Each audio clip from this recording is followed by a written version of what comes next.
Welcome, everybody. You're tuned to the Baseline. Cal Lee, Warren Shaw discussing the hot button topics of the NBA. Another exciting night of NBA playoff basketball, round one. 3 games in the books this evening. All of them really went down to the wire. Great games that were on tap. Obviously, we're going to get into those games, break it down. But really, the most important aspect of tonight was in regards to the press conference that took place earlier this afternoon with regards to NBA Commissioner Adam Silver with his assessment and the judgment ruling regarding LA Clippers owner Donald Sterling. Pretty much it's the shock that's heard around the world, an unprecedented move by Adam Silver, and I mean it's just mind-boggling where we've gone from the last 30, I will believe, about 72 hours. So I'm excited to talk about it, and of course to do that I got my right-hand man, 50 grand NBA aficionado, Dime Mag contributor, writer for Hoops Habit, also writes one of the illest websites going on, www.shawsports.net. My man, Mr. Shaw, repping out of Fort Lauderdale, Florida. Good evening to you, sir. Good evening, man. Yeah, man, it's been an amazing day. Lots of great stuff to talk about, obviously, with the playoffs first and foremost, but definitely the ruling of Adam Silver and Donald Sterling's racist and bigoted comments, I think take the cake on this very great day of NBA basketball. Yeah, we're not even going to waste our time. We're just going to really get right into the aspect of this. Adam Silver basically had a press conference 2 o'clock this afternoon where he had made his assessment and judgment with regards to the tape that was released by TMZ. It was it was a recording between Donald Sterling, allegedly Donald Sterling at the time, and his flame girlfriend, whatever you want to call it, a recorded conversation in which he made illicit racial comments that really just shook not just the NBA community, but I think all communities altogether, minorities specifically, and just the tirade that he basically laced on this recording was really just unconscionable and unquestionable, and it raised so many levels of a heated debate, of concern and just outrage throughout people, to the point where there was talk about potential boycotting games. There was obviously eyes being watched very closely, not just by the NBA owners and the NBA fans, but also by the NBA players, because de facto President Kevin Johnson and Chris Paul were basically trying to figure out how to best move forward with this situation, how it should be addressed by the players. We saw this earlier this weekend in Game 4 between the Clippers and the Warriors at Golden State, where the Clippers in unison were in the middle circle, basically took off their jerseys, had them inside out to not show any allegiance mainly to the owner, Donald Sterling, but still show allegiance amongst the team themselves. And then now we're here at this particular point where Adam Silver has banned Donald Sterling for life, never to see, walk into an NBA arena, to have any kind of involvement with NBA business, and has also been barred from making any decision-making towards the LA Clippers ongoing. It's really indefinite. And the biggest move of this, aside from the fact that he hit him with a $2.5 million fine, which is the most that they could basically go by underneath the NBA constitutional laws. The biggest part about it is that Adam Silver is now moving in a direction where he is looking to force the sale of the LA Clippers out of the hands of Donald Sterling. Shaw, I want to get your perspective on this. When you heard Adam Silver step up on this on the podium, the press conference, and he basically laid the law down, what was your first initial reaction, and were you satisfied by the ruling of Adam Silver? You know, I was watching the press conference at work and really was amazed, astounded, really, that Silver was as swift and was as stern as he was in his punishment, and I was elated. There was no two ways about that. I really felt like that was the right thing to do. I didn't think, not to say that Silver didn't have the balls, I just didn't know that he would push as hard as he did to try to make this happen. And I think it's great. And you can tell by the players' reaction, you can tell by everyone's reaction, you know, not just NBA players, but celebrities and common people alike. Everyone is kind of on board with this and feels like he did the right thing here. And even though it's a process that we all know was going to be fought by Donald Sterling, and may not go exactly as mandated in today's press conference, I think he set a precedent here that that type of behavior and that type of thinking is not going to be tolerated. And I think it was a great day for Commissioner Adam Silver. One of the things that really impressed me about Adam Silver, number one, is you saw the difference between Adam Silver when he first initially addressed this situation over the course of this weekend. You can see a level of hesitance. He stumbled over his words a lot, but in this press conference, he was very stoic. He meant business. Yeah, he may have fumbled over a few thoughts or words when they got to the Q&As. But I don't think that there was any question in his mind that he felt comfortable with the sanctions that he came down on Donald Sterling. And I think more importantly, what really has transcended is that this is Adam Silver. This is Adam Silver now. He is the new sheriff in town, as everyone is alluding to. He's the person that is going to spearhead what probably should have happened a long time ago under the regime of David Stern to oust Donald Sterling. Now, I remember when I said before that, I give kudos to David Stern because he was able to keep a person like Donald Sterling, at bay, keep him under a leash, and to not thwart the progressions that the NBA has made in globalizing and its diversification. The other part about this, though, that I think is obviously what really needs to call to form is the fact that this also came down to Adam Silver looking and putting this on the owners, and the owners having to step up and say, we don't want Donald Sterling in our clique. We don't want him a part of our fraternity. And the fact that he adamantly said that as part of his speech when he's bringing these sanctions down really put a foundation under the ground that this is going to be, it's not going to be tolerated amongst all facets of those that are involved in building this NBA brand. And so I am really pleased with Adam Silver's approach to this, and I was really looking forward to hearing more of the owners step in and say something, but probably the fact that Adam Silver came out and said what he said was probably enough to be said by the owners themselves.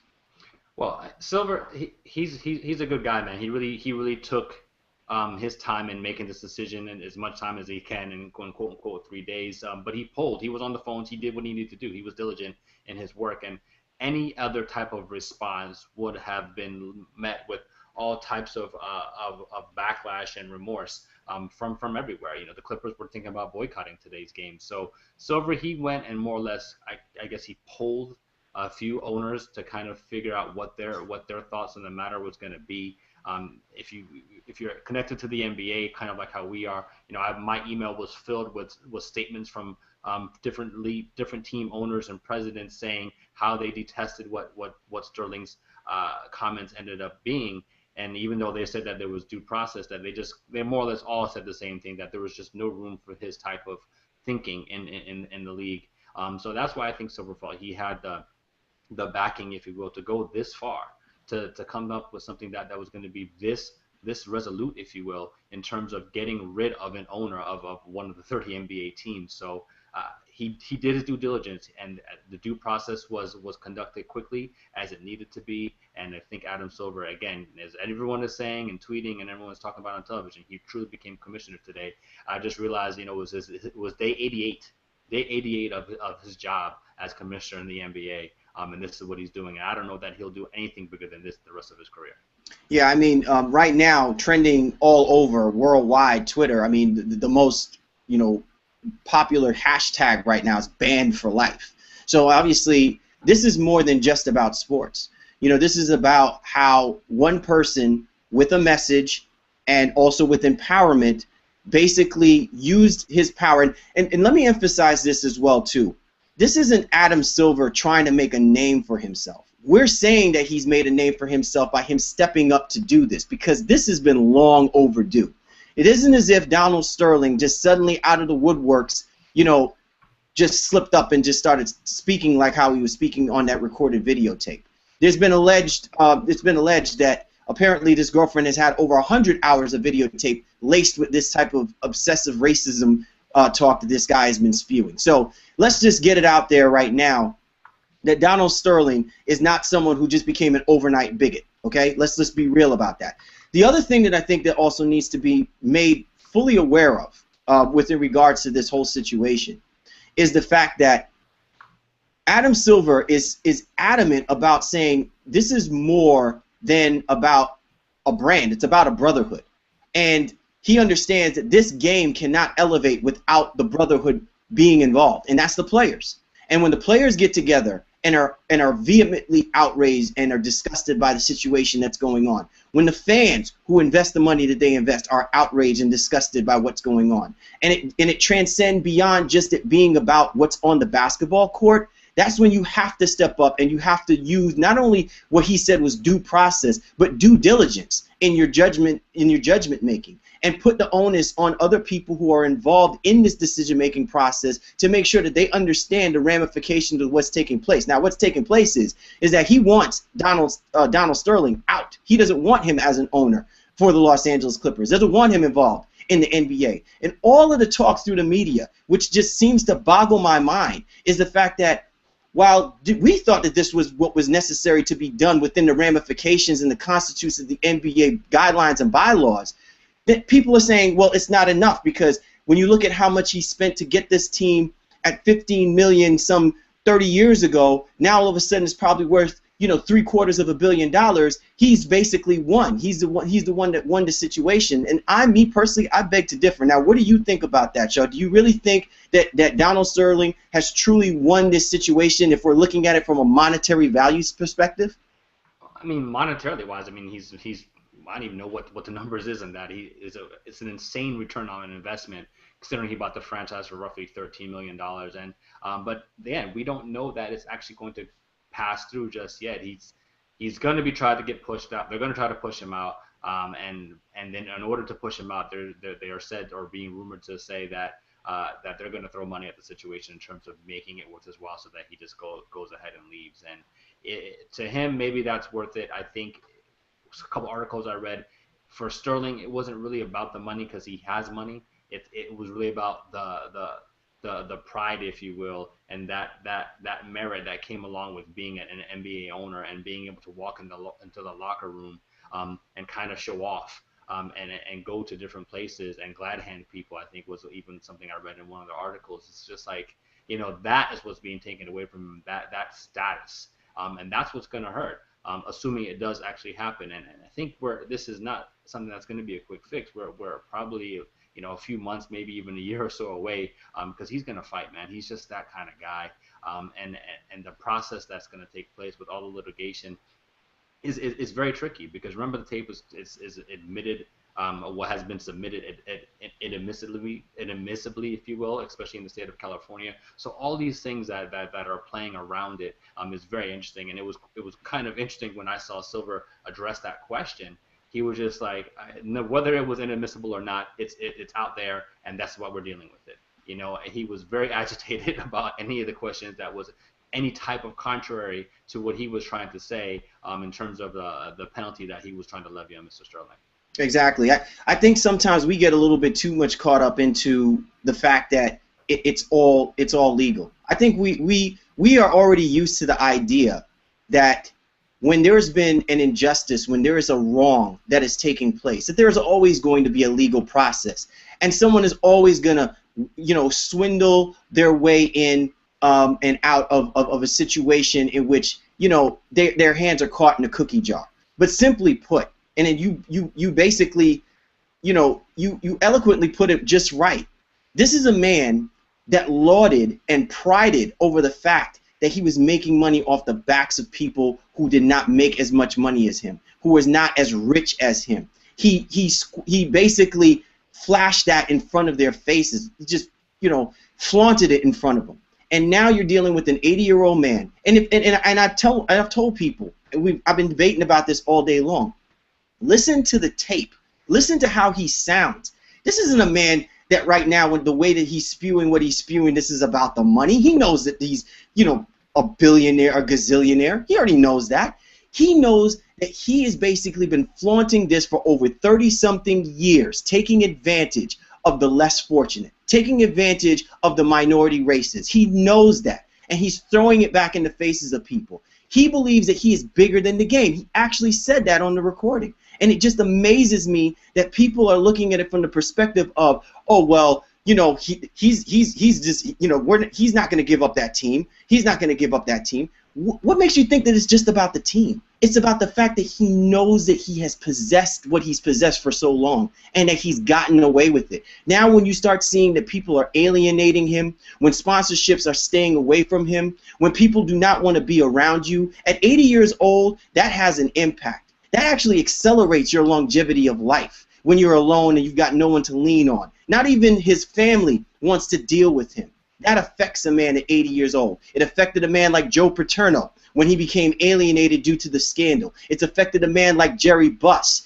when you see all of the things that are taking place. There's such a dynamic when you talk about brotherhood and family. And in the NBA, it has never been more embraced. When the other 29 teams are looking at the situation and realizing that their brothers are out there suffering something that they had nothing to do with. This just hit them as well as it hits everyone else. And now everybody's galvanizing to oust a man that has no business being in this NBA community. It's remarkable stuff.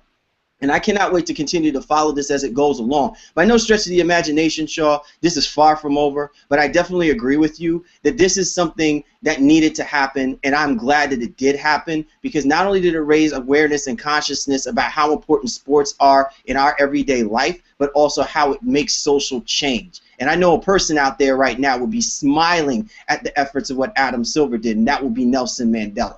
You're tuned to The Baseline. Cal Lee, Warren Shaw discussing the hot button topics of the NBA. Be sure to check us out. We are available on YouTube as we come live and direct, giving you the recap of the playoff games. Round one is still running, and all of these are Game 5, Shaw, so I can't wait for us to talk about it. Let's get right into it. The first game that obviously ended this evening, the Washington Wizards, unprecedented, taking out the Chicago Bulls, who were heavily favored to win this first round series. This team, man, in 5 games just looked every bit as good offensively as they had defensively as well, to stifle the Chicago Bulls team already struggling to find their offense. But they just really made them look like the lesser team in this whole series. They take out the Bulls. They win the series 4-1. Great game overall. They win 75-69. What did you take from this, and how impressed were you with the Washington Wizards closing the deal in Chicago? Well, yeah, to get a road win in a closeout game is something that is it's huge for the confidence of a young team like the Washington Wizards, and everybody was wrong, man. I don't know too many people that picked Washington to win the series at the beginning of it, if you will. I know in our podcast and our preview that all of us unequivocally was going Chicago in 5-6. You know, I think maybe somebody even said 7 games, but nobody really thought that the Wizards were going to have a chance, and we all kind of said, well, this is a great first step for Washington, and Chicago is really going to teach them what it's like to be in the playoffs, and, you know, Washington will be great next year. The Wizards are like, why not us? Why not now? And they really exposed Chicago Bulls in terms of the offensive ineptitude. The whole entire series, Nene was tremendous throughout the playoffs, and you really saw the growth of John Wall and Bradley Beal. Trevor Ariza had an amazing Game 4. Where I was just like, yeah, who is this guy? But again, I'm really impressed with the Washington Wizards and what they've done. And honestly, let's not get too far ahead right here, but you have to think that they have an inside track, if you will, to potentially get to the Eastern Conference Finals, especially with how the seedings are set up right now. Yeah, I mean, these guys are positioned very nicely to whoever they're going to play in the second round. You know, you're not good. They're the type of team that looks like they're going to push this clearly beyond 3 or 4 games. This team did not look rattled. They were, and the other thing too is that they did not fear the Bulls. There's one thing about the Chicago Bulls that their resiliency provides is a level of intimidation, because they never back down. And even through the course of this game, when it looked like the Washington Wizards had the game in hand, the Chicago Bulls continued to make a run, continue to make a push, and then just key baskets, specifically by Nene. I believe there was one where he just basically bullied Joakim Noah down and had a nice layup up and under play on Joakim Noah after backing him down. He was basically the final option on the shot because he couldn't outlet.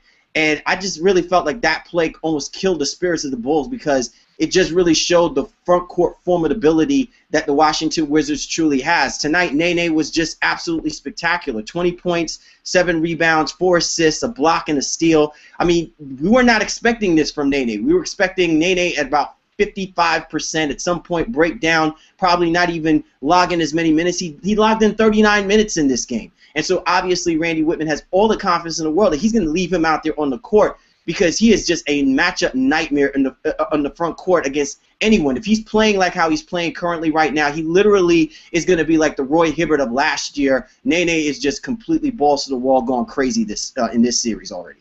Well, I think that's one of the keys that I know. I remember I was talking about specifically if Nene was going to be healthy, whether or not they were going to start him in this series, and his ability to rebound, especially, and give Washington some extra possessions. But he was just able to as you say, beast Noah. He was able to drive past him at times and finish. And I remember that first game, he was Dirk Nowitzki like, man, he was raining jumpers all over the place. And we're like, can he really be this good throughout the series? And he truly was a difference maker, I think, throughout.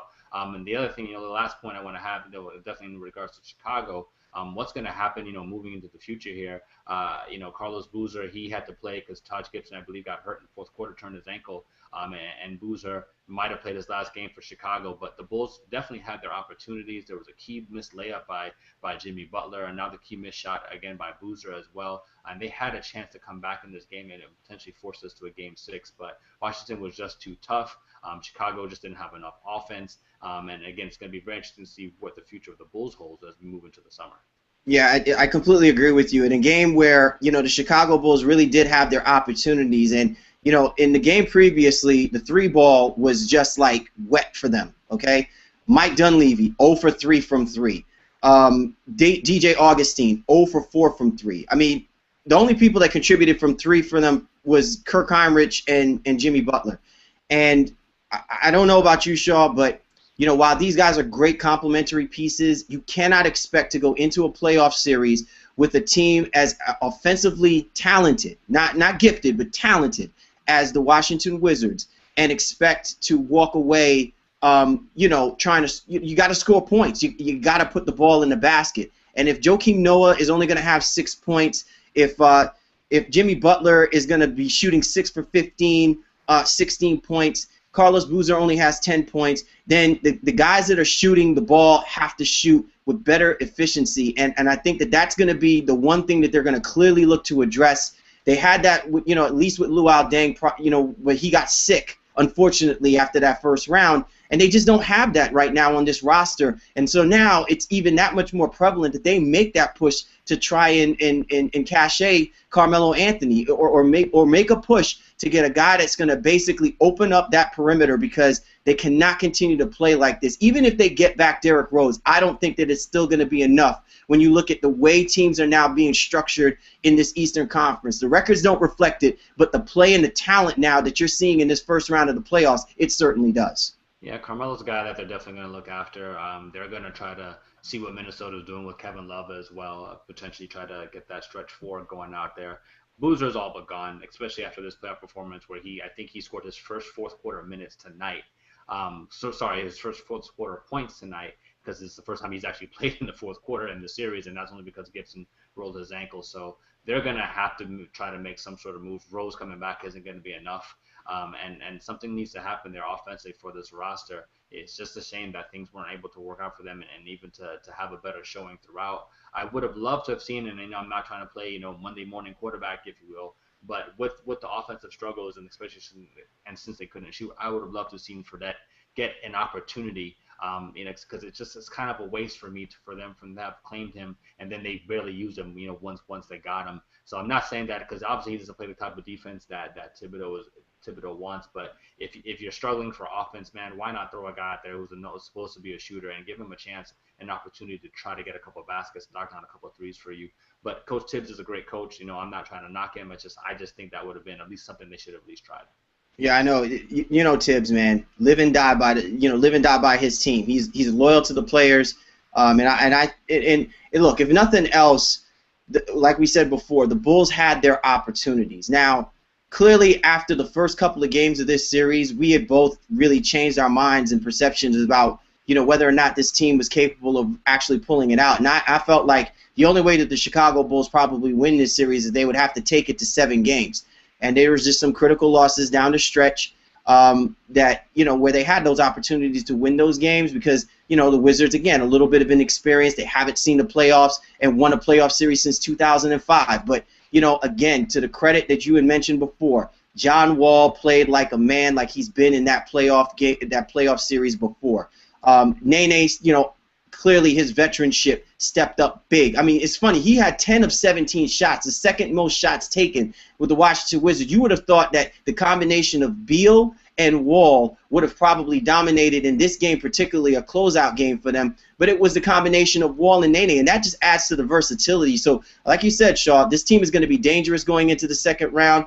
I definitely do not see any team trying to sweep this Wizards team because I just think that they are just too good offensively when they're clicking. And if they can step up like they have defensively and make stops the way that they do, they are definitely going to push whoever is in this second round to the limit, most definitely. You're tuned to The Baseline. Cal Lee, Warren Shaw discussing the hot button topics of the NBA. Playoff night, Game 5s galore, and we're discussing them all. Shaw, let's go ahead and move right into the next one.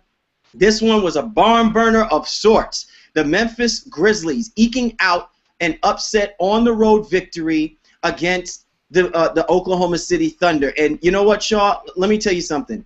If there's ever a time now that we have to start looking at people being on the hot seat, Scott Brooks is probably going to be that dude on the hot seat, man. I cannot believe that the Thunder squandered an opportunity to really take control of this series, probably with the opportunity to close it out in Memphis because they could be that type of team. But now they're back on their heels, and they're gonna have to push this game to a Game 7, which is something with a battle-tested team like the Memphis Grizzlies you just do not want to be doing.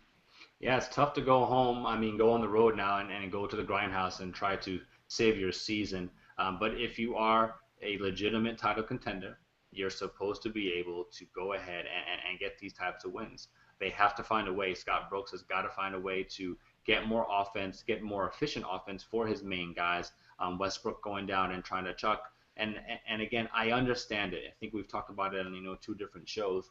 Westbrook is attacking because he's trying to beat the Memphis defense. He's trying to get there before they set up, and Memphis has one of the best defenses in the league. But you can't go down there with some of those flailing shots and off-balance jumpers. You have to be controlled, and I think that's something that he really has to look into. Charles Barkley has been kind of eating up Kevin Durant, saying that he needs to be in the post a little bit more, especially with a guy like Tony Allen on him. And Durant did a little bit of that, especially in the overtime period this evening. But how they're going to go into Memphis now and try to get a win, it's a really a tall order. It has to be more than Durant and Westbrook. They need contributions from everywhere. Kronberg, I think, had 15 points tonight, and he and Jackson are going to have to help that bench out to try to give OKC a serious push, especially when Durant and Westbrook even get a minute's rest in the series. Yeah, it's crazy to me because this team is just obviously when you have the combination of Kevin Durant and Russell Westbrook, they're one of the best tandems in NBA basketball. There's no question about it. But something is left to be desired when you have a fundamentally sound, defensive-minded, veteran-laden team like the Memphis Grizzlies. We keep forgetting that this is the same team that basically went to the Western Conference Finals last year. This wasn't a fluke, okay? Yeah, the Oklahoma City Thunder didn't have Russell Westbrook. I understand that. But you know what? They got him now, and the Memphis Grizzlies are taking them to 7. I mean, that's just the bottom line. And it's funny because in the beginning of this series, Zach Randolph and Marc Gasol were not factors going in, leading up into Game 5. But now, 20 points and 10 rebounds, Zach Randolph. 11 points, 15 rebounds, Marc Gasol. These guys are starting to round themselves into form. They're starting to impose their will on Ibaka and Perkins and Adams and Collinson, and that is going to spell trouble for the Oklahoma City Thunder because now it means that they have to be efficient on their shooting because they're not going to be afforded the luxury of getting those offensive rebounds at will if Zach Randolph and Marc Gasol are hitting the double digits in the rebounding column. I'm going to go a point kind of contrary to that. I think Zebo's been pretty decent throughout the series, especially in the first game that they actually lost, and then he was able to score, I think, 25 or so in the second game that they won, but in the first time they were in Oklahoma City. And Gasol has been pretty solid throughout. And yeah, you're right. They're definitely starting to impose their will. They're starting to, neutralize the effect of Ibaka, if you will. And I think Brooks is he's been trying to cross match and give them different looks. Sometimes Perkins is on Randolph, sometimes and he's guarding Gasol. I don't like Perkins on Randolph at all. I just think as slow as Zebo is, he's fast enough to get past Perkins and create problems. Whether that's in the lane or even starting from the perimeter and actually trying to drive by Perkins, and that's causing the defense to rotate over and give them issues. But I want to give complete kudos to what the Memphis Grizzlies defense is doing. They have been brutal when it comes to forcing Westbrook and Durant into some inefficient shots. Especially in the last two games. Conley, Tony Allen, Courtney Lee, and even a little bit of Tayshaun Prince. They all deserve a credit for the tough defense that they're playing on Oklahoma City's two superstars. Yeah, Kevin Durant and Russell Westbrook combined 20 for 55. 20 field goals made out of 55 attempts. The team altogether shot 39% this evening. So, let's not get it twisted. The Memphis Grizzlies defensively are laying the lockdown on the Oklahoma City Thunder. This is not a game where the Oklahoma City Thunder, or this is not a series where you're going to expect to see the Oklahoma City Thunder drop 120. Okay, the Memphis Grizzlies, when their mind is right and they're defensively in their zone, they're going to make it very difficult. And it goes back, to what I was just saying a moment ago. They have got to be efficient in their shot making, because if you're not going to get any rebounding from Perkins, you're not going to get any rebounding from Ibaka. I mean, Ibaka is going to give you rebounds. He had 12 rebounds tonight, but I'm talking critical rebounds. I'm talking rebounding where at moments where the Memphis Grizzlies is gaining momentum, you need to back them down, taper them down. You need that offensive board. He only had 3 offensive rebounds in this game. And if you're going to have Durant and Westbrook and Jackson jacking up shots, you got to get that ball. You got to get it. If it's not going in, you got to get it away from the Grizzlies, because the Grizzlies are going to go back to the other side of the floor. They're going to grind you with the half-court offense, and eventually you're going to start realizing that when you're down 12 points, you don't have the luxury of walking it up down the court if you're a team that's that is more transitionally fast than the Memphis Grizzlies. So it's going to be interesting to see how the Oklahoma City Thunder is going to look to attack at the grindhouse, because the Memphis Grizzlies defensively have imposed their will all series long, and if nothing else, it has forced the Oklahoma City Thunder to step up and play better defense in order for them to stay in these games. Because in the last 2 games, I believe the Oklahoma City Thunder has been down double digits in many portions of games 3 and games 4 and games 5. So it isn't as if the Memphis Grizzlies just went on a spurt because the Oklahoma City Thunder started just turning the ball over. It's the defense is wearing down on these guys, and they're frustrating these offensively gifted players like Durant and Russell Westbrook. Yeah, I mean, I think I even tweeted out today. It amazed me. You just started to see patterns form in these playoffs, and really, Memphis is a really tough matchup for the Oklahoma City Thunder. And I think OKC, the games that they've won were more or less given to them. I don't think that they took them from the Memphis. I think Memphis lost some of those games simply just by turning the ball over some themselves, and Oklahoma City hitting some crazy ridiculous shots. So Memphis right now is the better team. They're playing more team-oriented basketball, and because of their defense, they definitely have the leg up in this series right now. And I'm very concerned about what OKC is going to do, especially being on the road in a closeout game, an elimination game for them. I'd love to see I would love to see Durant in the post, even if that mid post, if you will, trying to run some action and run some back screen, and even some guys cutting around him. See, because he's a willing passer, and see if they can get some easy baskets and kind of flaring Ibaka out of the lane a little bit to get Gasol and Zebo out of the lane. So Brooks has got to figure out offensively how these guys are going to become more efficient. Otherwise, Oklahoma City Thunder are going to be going home. Most definitely. You're tuned to The Baseline. Cal Lee, Warren Shaw discussing the hot button topics of the NBA. Memphis Grizzlies walk away with a victory on the road against the Oklahoma City Thunder, 100-99. They take a 3-2 series lead. The game goes back to the grindhouse, and it's a must-win situation for the Thunder. Can Kevin Durant and Russell Westbrook pull it out and push it back to OKC? All right, the final game of the night, Game 5, the Golden State Warriors, the Los Angeles Clippers. Obviously, everything amidst the situation regarding Donald Sterling being banned from the arena. Also, the fact that the fans did not have to boycott, the players did not have to boycott. A game still needed to be played in the Staples Center, and a game that it was. The Golden State Warriors, even though it looked like they lost by 10 and it might seem like they lost a lot, put a lot of fight in this game and did not just give this game up to a Los Angeles Clippers team that was highly motivated by Doc Rivers, by the players themselves, everything that went on, Shaw. What can you take from this game that's been a positive for Golden State? What can you take away that was a positive for the Los Angeles Clippers? Well, for Golden State, I think they fought hard.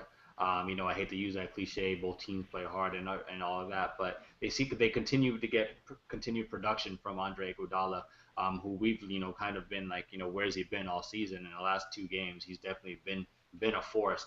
18, 8 and 8 tonight. In 42 minutes. So I think that's something that I think is starting to help out. And ironically, I think we talked about it definitely in in our preview podcast, is that the loss of Bogut hasn't been an issue, and that Iguodala was going to have to pick up some of the rebounding effort. And with Draymond Green moving into the starting lineup, after the last game, Iguodala has now slid to the 3 instead of the 2 position, and he is rebounding and helping them out a little bit. But unfortunately for Golden State, they turn the ball over too much. And that's been a problem for them throughout the season. Steph Curry had 8 turnovers tonight, and you can't have your best player only getting 10 shots and then having 8 turnovers on top of it. From the Clippers standpoint, the continued progression of DeAndre Jordan, he really put the team on his back tonight. I think he was the best player on the court from both sides, and 25 and 18 with 4 more blocks. He's just been a complete nemesis when it comes to defending the rim. And then again, he was just beasting people down low, offensive rebounds and putbacks. And again, to score 25 points, even hit some free throws when they're trying to do the Hack of Jordan strategy. I think he played the great basketball, and his continued progression is just making the Clippers all that much stronger for the rest of the playoff push. There's no question. DeAndre Jordan was the man tonight. He just was in straight beast mode. Everything that he did was not just also accentuated by the points and the rebounds, but it was also the energy that he gave on defensive effort and then also on an offensive effort. Some of the offensive rebounds that he made on follow-ups, layups, getting and ones. I mean, he basically was doing it all. He opened up the floor for Blake Griffin. Blake Griffin looked like freaking Ray Allen out there, just hitting shots for shots, wet jumpers. I mean, he wasn't even dominating the front court because that was all being handled by DeAndre Jordan. He was a monster in the middle. But Blake Griffin basically, hitting the spot up J, 101 J. I mean, it was just crazy. They had no answer for Blake Griffin when he was hitting his shot. And I just think that this was an energy game. I think it was an effort game all around. They basically pinned the Golden State Warriors at times. I noticed that in certain moments of the game, Golden State was looking more for calls rather than just playing through the situation, which probably attributed to some key turnovers that Steph Curry had made when they were making their run. I think at one point, they had gotten it down to like to 3. They only had taken the lead like one time, and I think it was like somewhere towards the end of the third quarter, beginning of the fourth quarter. I think they were up 79 to I think 80 to 79 at that one point. They had like a 1-point lead, and then they go right back into turning the ball over. Critical stretches where the Los Angeles Clippers probably could have folded. They stood their ground. And they made key plays when it was necessary. And these are the type of things that, as to why we keep saying that the Los Angeles Clippers, if they're clicking on all cylinders, are the type of team that is capable of putting themselves in that Western Conference Finals picture, because they have the total package on an offensive and defensive standpoint. They can bring it. It's just that there are moments where they just have these lulls. And when Jamal Crawford is actually in the playoffs, when he's available and he's making his shots, it just makes it all the more dangerous that this team is going to be a literal force. And this is what we didn't want to see have happen at the expense of a not fully formed Golden State Warriors team when they don't have their best front court man out there to hold down the lane. This team may not have enough in the tank, even in Golden State, if the Los Angeles Clippers are playing at the clip that they played tonight. Yeah, well, Crawford is obviously a huge key to what the Clippers are trying to do. He and JJ Redick, give Chris Paul an outlet guy to definitely knock down threes, and that clears the lane for Griffin and Jordan to do what they want to do down low. So Crawford he's just been immense and has an outside chance to be in the 6th man again this year. Just like it's really his award every year, if you will. It's just it's just a matter of the voters get tired of voting for him, Phil. And even to your point, I remember that stretch where the Golden State took the lead. I believe it was 70 to 69. And Chris Paul came back, hit a jumper. Then Curry turned the ball over again, and then I think Crawford came down and hit another jumper, and that was it. You know, the Golden State Warriors never took the lead or even tied the game after that. Again, you know, a crucial turnover right when you're trying to fight back to try to tie the game. And swing momentum in your own favor for Golden State. But I think what happened here is definitely, you know, part of this was a result of the whole Donald Sterling fallout. Everyone expected the Clippers to come out and win tonight, expected them to be full of high energy, and for the most part they were. But I think Doc Rivers in the post-game presser alluded to, he's like, listen, the guys are tired mentally, and that took a toll on them physically. And Rivers said he was trying to use some timeouts in order to give his guys a rest. It wasn't that he was trying to stop the flow of the Warriors or anything like that. It's just that he needed to get his guys some time off the court to kind of catch their breath. And you know, again, Doc has been great through this whole process. I think the Clippers are obviously in very good shape. The pressure is now on Golden State. Their crowd and their arena is awesome, so this is not a given. But I do think the Clippers have the upper hand. I think they're the better team, and as long as they continue to play through those two bigs down low, they should pull away with this in Game 6. Most definitely. You're tuned to the Baseline. Khalid, Warren Shaw discussing the hot button topics of the NBA. LA Clippers take down the Golden State Warriors 113-103. The LA Clippers shot a paltry 48% from the floor, 75% from the free throw line, 40% from three. Those are the type of numbers that can certainly put a W in the column. They lead the series 3-2. Game 6 back at Golden State. It's going to be raucous out there in the Oracle Center, the Oracle Arena. And what are your expectations for this Golden State Warrior team? Are they going to push this to 7? If they have one of those games where they knock down those shots, you know, those threes for them, they stop turning the ball over, of course they can. And I think their crowd is raucous enough, as you alluded to definitely give them the push and that edge. But I think the Clippers, and especially with Doc Rivers, I think they're trying to close this thing out. They understand what's at stake here. They have bigger fish to fry, and they want to get to that second round. You know, and right now, there's a very good shot for them to be in the Western Conference Finals, especially when you see what's going on with Oklahoma City. You see a team like the Spurs now even struggling with the Dallas Mavericks. The West is wide open, and I don't see why the Clippers would try to squander an opportunity and fool around with Golden State. As long as they can rotate on the perimeter and keep them, limit those threes, and potentially try to get them to turn the ball over as much as they have been throughout the series, the Clippers should win. But again, Golden State is never out when you have those types of shooters. Most definitely. So, with that being said, Shaw, I mean, this, you know, it was an exciting night of basketball. All Game 5s are critical games, whether it was a closeout game or games that's basically determining which team now is taking advantage of the series. I mean, certainly both of these games between the Memphis Grizzlies, the Oklahoma City Thunder, the Golden State Warriors, and the Los Angeles Clippers easily can be made to Game 7s. It can easily happen. But just on the same token, when you watch how each game has been playing itself out, and it's literally like we have to take it by a game-to-game basis sometimes. You look at these two matchups that are taking place right now, you could easily be said that the series can end right where it stands on the road, because both of these teams, the Los Angeles Clippers and the Oklahoma City Thunder, are clear, great road teams. They've proven it through the regular season. They even proved it in the series thus far. They can win on the road if it need be. So, you know, it's something that we definitely want to keep our eye out for. It's going to be some exciting basketball in the next few days as well, too. Can't wait for us to discuss some more playoff basketball in round 1, man. I know you geeked up for it. Always, man. You know, we're sitting here watching the Miami Heat now chilling, watching the Washington Wizards now chilling, waiting for the rest of these playoffs, rest of these series to kind of wrap up, if you will.